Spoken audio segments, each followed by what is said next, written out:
भारत ने अग्नि 5 का एक तजुर्बा किया है।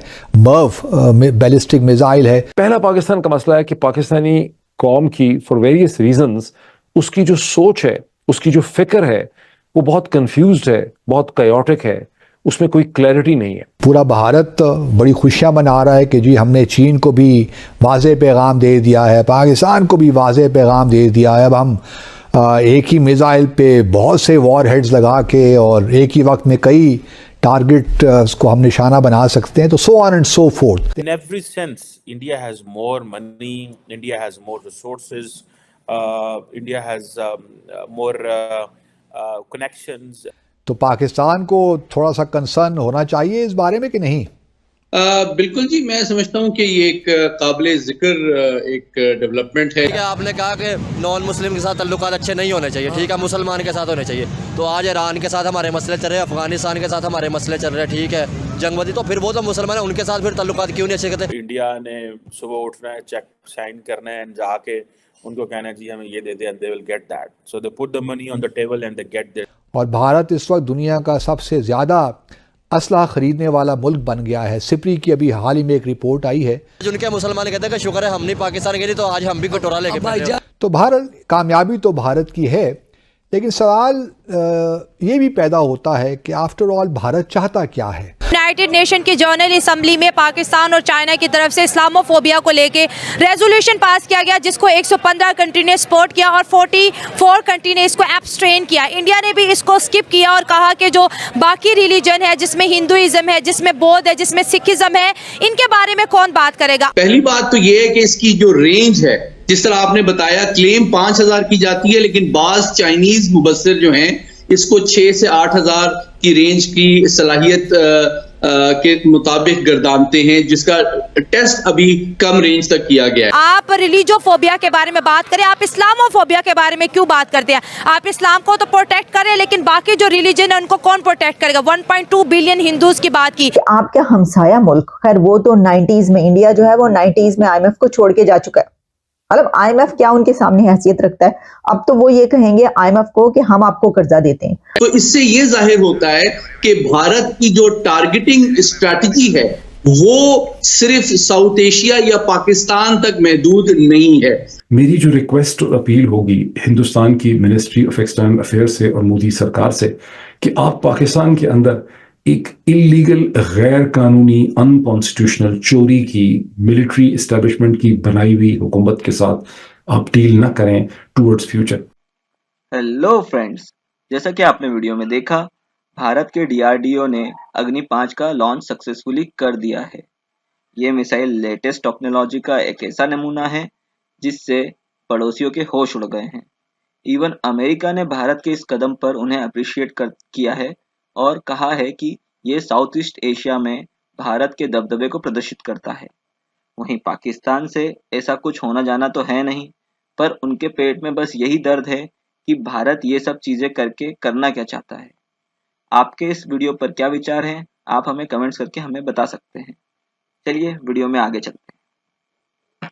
11 मार्च को भारत ने अग्नि 5 का एक तजुर्बा किया और ये multiple independently targetable re entry vehicle Merv, जो कि एक ही मिसाइल पे 3 वॉर हेड्स लगा देते हैं, उससे भी ज़्यादा शायद हो सकते हैं।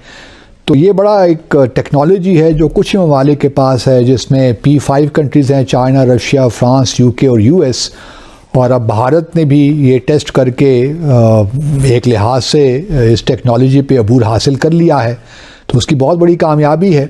और प्राइम मिनिस्टर मोदी ने इसका ऐलान भी किया जब ये टेस्ट हो गया, उनके नज़दीक का कामयाब तजुर्बा हो गया, तो पूरा भारत बड़ी खुशियां मना रहा है कि जी हमने चीन को भी वाज़ेह पैगाम दे दिया है, पाकिस्तान को भी वाज़ेह पैगाम दे दिया है। अब हम एक ही मिसाइल पे बहुत से वॉर हेड्स लगा के और एक ही वक्त में कई टारगेट को हम निशाना बना सकते हैं, तो so on and so fourth.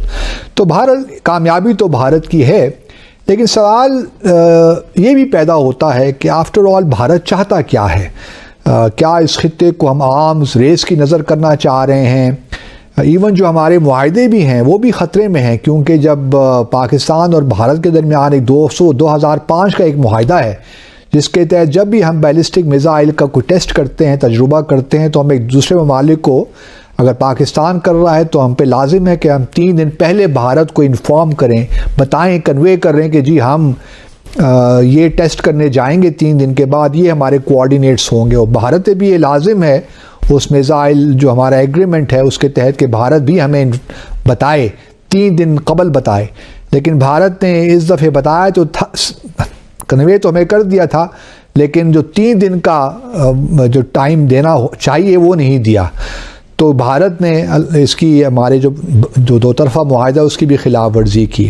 पहली बात तो ये है कि इसकी जो रेंज है, जिस तरह आपने बताया, क्लेम 5000 की जाती है, लेकिन बाज चाइनीज मुबस्सिर जो हैं इसको 6 से 8000 की रेंज की सलाहियत के मुताबिक गर्दानते हैं, जिसका टेस्ट अभी कम रेंज तक किया गया है। तो इससे ये जाहिर होता है कि भारत की जो टारगेटिंग स्ट्रैटेजी है वो सिर्फ साउथ एशिया या पाकिस्तान तक महदूद नहीं है, बल्कि चीन के अलावा ऑस्ट्रेलिया, यूरोप के बाज ममालिक भी इसके यानी कि इसकी जद में आ सकते हैं। इससे ये बात साबित होती है कि उसका टारगेट सिर्फ पाकिस्तान और चीन नहीं है। ये एक पहलू है। दूसरा पहलू जो टेक्नोलॉजिकल है, नहीं, आप ये कहना चाहते हैं कि अब भारत ने जो अपना डिटरेंस है या न्यूक्लियर प्रोग्राम है वो चाइना और पाकिस्तान से बियॉन्ड भी है?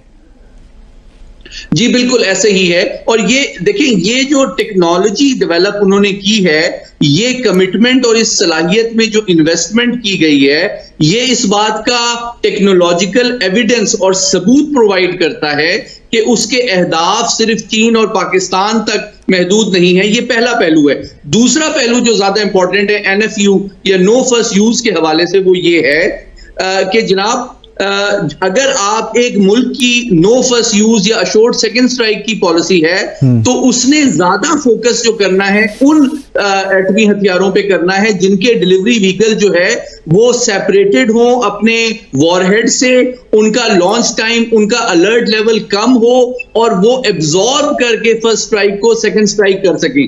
लेकिन जब वो ऐसे मिसाइल बना रहा है जो कि canisterized, ready to launch, solid fuel के ऊपर मबनी है, तो इससे ये बात साबित हो जाती है, ये टेक्निकल सबूत सामने आ रहा है कि वो रेडी टू फायर जब रखना चाहता है न्यूक्लियर मिसाइल्स और न्यूक्लियर वॉरहेड के साथ मेटेड कंडीशन में 5000 से ज्यादा रेंज तक, तो इसका मतलब ये है कि वो फर्स्ट स्ट्राइक की ऑप्शन टेक्निकली एक्वायर भी कर चुका है और उसको मेंटेन और ऑपरेशनलाइज भी करना चाहता है, जो कि इस बात का सबूत है कि अब नो फर्स्ट यूज या अशोर्ड सेकंड स्ट्राइक की जो डॉक्ट्रिन का क्लेम था, अब वो किस्सा पारीना बन चुका है।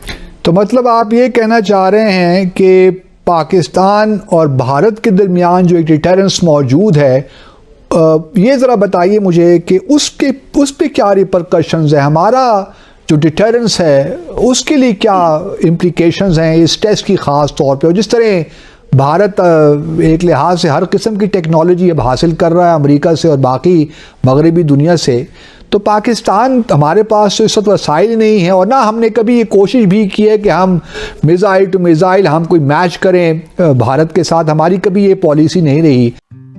तो फ्रेंड्स, आपको हमारा ये वीडियो कैसा लगा आप हमें कमेंट्स करके बता सकते हैं। वीडियो को लाइक करें, चैनल को सब्सक्राइब करें और बेल आइकन की घंटी बजाना मत भूलिएगा। Thank you.